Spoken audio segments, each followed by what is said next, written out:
And coming up on October 24th, we have an awesome show coming to the Robbins Theater in downtown Warren. It's Mark Farner's American Band. And with me right now is the man that put Grand Funk Railroad on the map, Mark Farner. Mark, it's so great to talk to you. I've been a fan since day one, and this is a big thing for me today. Well, thank you, Fast Freddie. I appreciate hearing that, and I'm really looking forward to coming to Youngstown. So what can the fans expect? You got the 55th anniversary of I'm Your Captain. You got this great band. Tell us a little bit about what's going to go down on October 24th. There's going to be a lot of music and a lot of love going down. We have energy to spare, and it's time that people unplug themselves from the unsavory BS out there and plug into the truth of love, which is in our songs, has been in my song since 1969, Brother Freddie. You know that if you've been keeping track. Absolutely. And that's what it's all about, man. It's going to be a great time. We're going to leave all the troubles behind, and we're just going to rock and have a rock party. And we're going to pressure test the walls in this place to make sure it's going to be good for the next people. Yeah, I'll tell you what, I can't wait. And now you've got a catalog of hit songs a mile long. How do you determine what you leave in, what you leave out, what gets played? How do you figure that all out? Well, that's a good thing about the internet. We polled our audience, our fans, and asked them, what 10 songs would you like to hear in the set? So we got, after a few thousand people wrote in, we got a really good idea of what the fans want to hear. And of course, the hits are in there too, but some of the obscure songs from the early days, like Heartbreaker, Aimless Lady, oh yeah, Mr. Limousine Driver, some of the things that, people are digging down into the magic bag of tricks to pull them out. And we want to throw that in there as well. And my new music that's being released on November 8th, the new Mark Farner's American Band album will be released, and it has a re-recorded version of I'm Your Captain. It is produced by Mark Slaughter and co-produced by me, but there is 10 songs that we, in the last 2 years, that we put our hearts and souls into, and Brother Mark Slaughter and myself are very proud of the outcome of this. In fact, it's on sale, pre-sale at markfarner.com. All those pre-sale albums or CDs, it's a red vinyl album, by the way. Awesome. So we got a red vinyl album and CDs. They will be autographed by yours truly, each one of the pre-sales. And the CD contains a bonus track that was written by Jim Peterick and myself called Friends Forever. That sounds really good. Now, you're breaking out the red vinyl. Now, Grand Funk has always had a tradition of great album packaging. American Band with the posters and the gold vinyl and the stickers and everything that went with it was amazing. Then you had Shining On with the 3D glasses and the 3D cover. And, of course, E Pluribus Funk you had with the silver dollar and the round cutout thing. Have you been a fan of the packaging of the Grand Funk albums? Were you behind a lot of that? Oh, absolutely. And Lynn Goldsmith, who was more than just our publicist, she was like a co-manager for the band. She came up with ideas. She was the one that came up with All the Girls in the World Beware, with Born to Die, with the American Band, with Shining On, with the glasses that you mentioned. Right. And her creative energy was there to promote us and to lift us up. But it's because she had spent so many years with us, taking pictures of us, and she loved each one of us guys. She still is in contact with me. Every once in a while, we'll just say, hey, you still sucking there? Yeah, you? Yeah. So her creative genius, I give her the kudos for that, brother. Oh, I really miss those days. Get the recognition that they need to get, Brother Freddie. Yeah, I really miss those days with the albums. And, it was like a ritual when you would buy an album and when you would crack that album open and you had all those surprises in there and those stickers and everything. It was really, it was more than just downloading a file on your phone. I mean, to me, when you would go out and you would buy some new vinyl and you would buy that record and you would read the lyrics on the sleeve and who was on the album and everything, to me, that was like a ritual back in the day. Absolutely, brother. And you could read the print. It was large enough to read. Maybe our eyes were just a little bit better back then. I don't know. Yeah, just a little bit. Just a little bit. So, Mark, how did you get started in the music business? What made you want to pick up a guitar, or who, and how did you progress?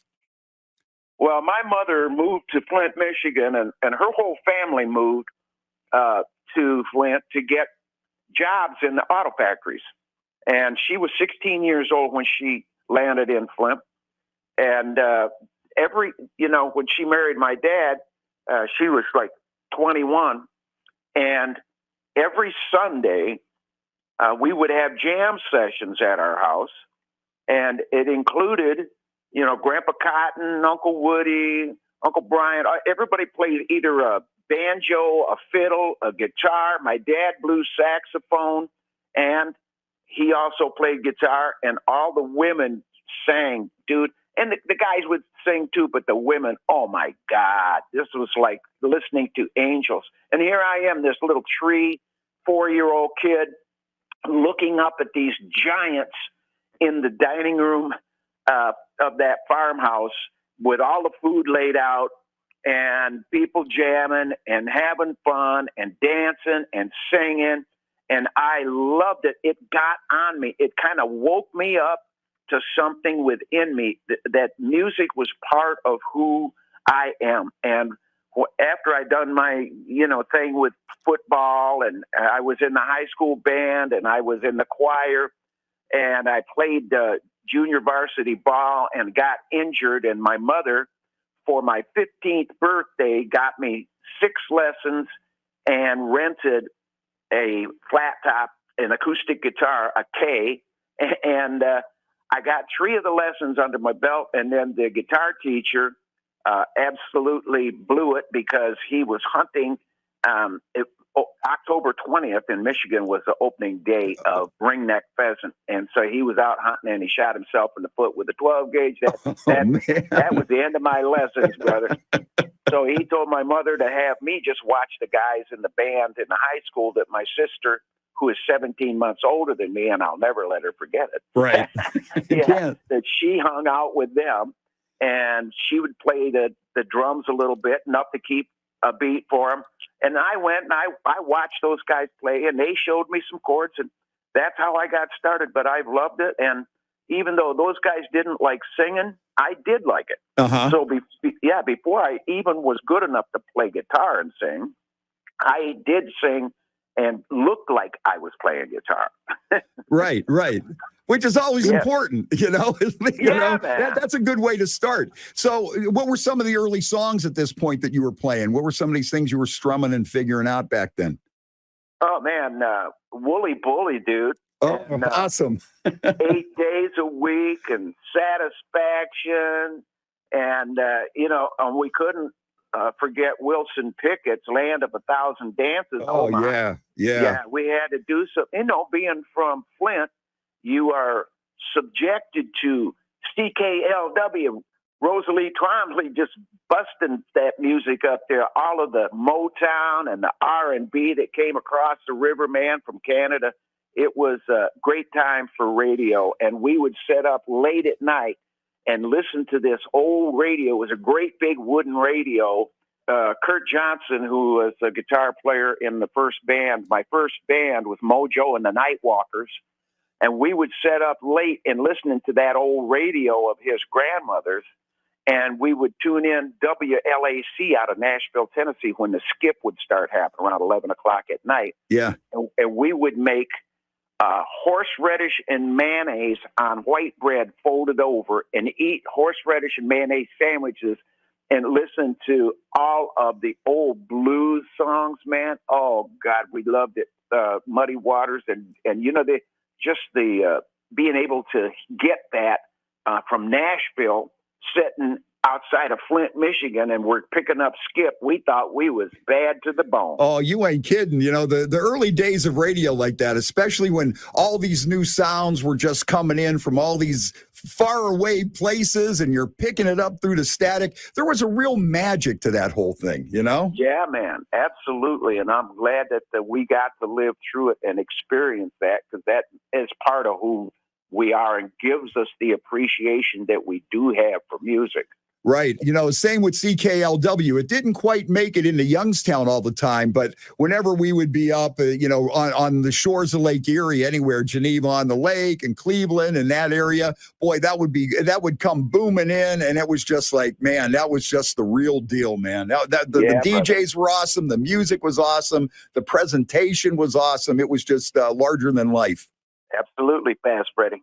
So I'm with you. So, tell us a little bit about the Detroit rock scene. First of all, why is it that Detroit has this music scene and has produced so many fine musicians over the years, from you guys to Bob Seger and Iggy Pop and nowadays Kid Rock and Grand Funk Railroad, and, Alice Cooper was setting up shop in Detroit. What was it about Detroit that has produced all these great musicians? Well, I think a lot of it came from the auto factories sucking in people, factory workers from all of the southern states. As you know, my mother's family came from Arkansas. Right. We had friends from Georgia, from Louisiana, from Mississippi, from North and South Carolina, people that moved in to get these high-paying auto factory jobs. And a lot of them brought their instruments. And like us, like my family, a lot of people played music, and it was a ritual on every weekend for people to get together and do that. But in the North, the only thing is, we did not have that racial prejudice like they did in the South. Right. And so we got to mix and mingle, and we mixed it up, and the North meets the South, and all this fine music started coming out, MC5, my God, so many people in Nugent, all these people that made a success in the music industry that were birthed in our area. Right. And, you make a good point there, too, about how the black music and the white music mixed. I heard Ted Nugent more than once say his biggest influence was James Brown. And you hear, that MC5 stuff and Jenny and then Bob Seger with that, blue-eyed soul. And you could just feel that whole melting pot from that Detroit scene. Absolutely, brother. That's it. So what was the club scene like? Okay, you got Ted Nugent in town. You got Grand Funk Railroad. You got Bob Seger. What was like the club scene like back then? Well, we didn't see many clubs. We did before we were Grand Funk Railroad. Right. As soon as Grand Funk took off at that first International Pop Festival, 1969 in Atlanta, Georgia, it was stadiums and more festivals. And, the World Series baseball stadium in Osaka, Japan, playing the stadiums down in Puerto Rico with Joan Jett and the Blackhearts. It was, we didn't happen to get called up for dates in clubs anymore. Right. So you guys, you played that big festival, and that's what just launched you. You guys just took off then. That was like your break there, right? Absolutely, man. 185,000 people, and they were not all from Atlanta, Georgia. They were all over the United States. People from other countries. There was some South American countries that people came from because of this big music festival. And back then, you got to remember that that's the birth of it. That was before Woodstock, dude. So it was leading up to Woodstock, but it was the stuff that gave Woodstock some legs to stand on. Yeah. Who else was on that bill with you guys?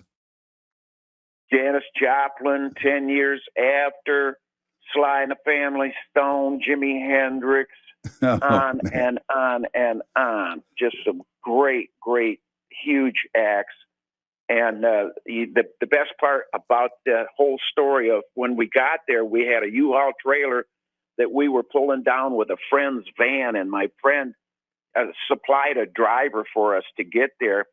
And I woke up, I was riding shotgun in the van, and I woke up, and this is before, Ohio had I-75 connected. Right. There was some back roads you had to get back over to I-75 for the continuation of your trip. Yeah. So we're off and on a back road, and I'm just now like opening my eyes, and it's the twilight of dawn coming through the windshield. And I look up, and the sign goes I-75. It's got an arrow to the right. I said, "Hey, Jimmy, 75 goes to the right here."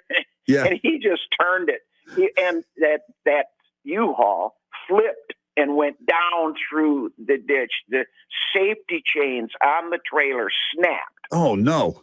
Yeah, dude. And it just crushed. Some of the transformers were ripped right from the chassis of the amplifiers. Cords were severed. Oh, my God. We took everything out of the trailer. We righted it. Once we got it empty, we flipped it back over, stuffed all the stuff in there because we were running late anyway. Yeah. The next exit on the E-way, there was a U-Haul trailer place. So we got a new trailer, put all the stuff in there. And when we pulled into Atlanta, Georgia, backstage, they saw when we started pulling our stuff out, and we told them, because they were going, "What the heck happened here, man?" Yeah. And we told them the story.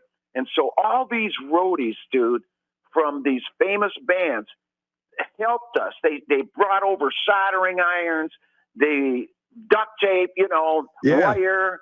They put our stuff together for us. They helped us get all of our gear on that stage.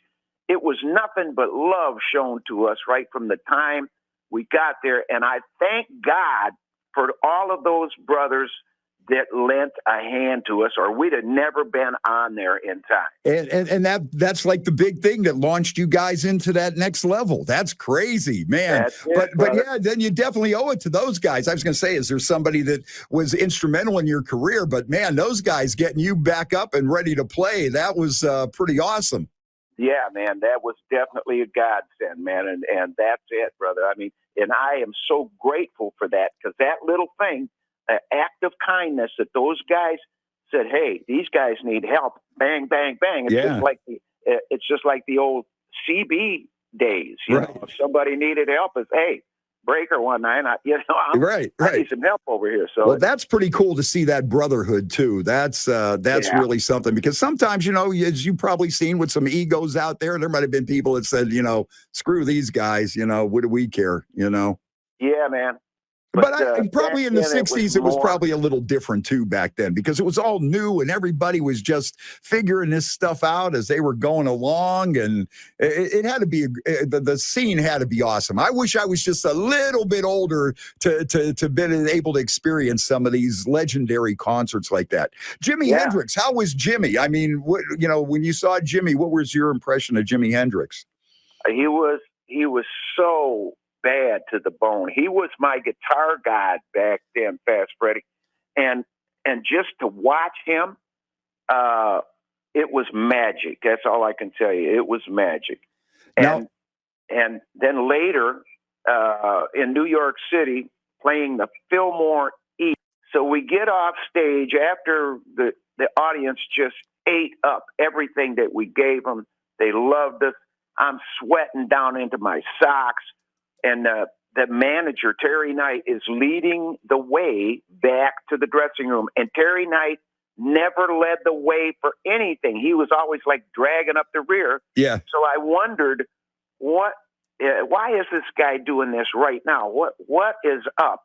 Well, he walks up to my dressing room and he pushes the door open, and I step into the doorway, and there's Jimmy. I'm in my dressing room with that big hat on and a great big smile on his face. And I said, "Wow!" What the most I couldn't think of anything. I was so starstruck, brother Freddie. Yeah. This is my guitar guy. You know what I came up with to say? You're a good guitar player, man.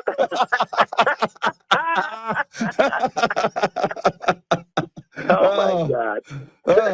So he was that cool, and to be around, he had that aura and that magic, or whatever you want to call it, about him. Yeah, man. We gave each other a hug, and then every time we seen each other after that, we were talking about fishing and other things, never music. Uh-huh. Except for that first time when I said you're a great guitar player. And he says, you don't sing best. too bad either, kid.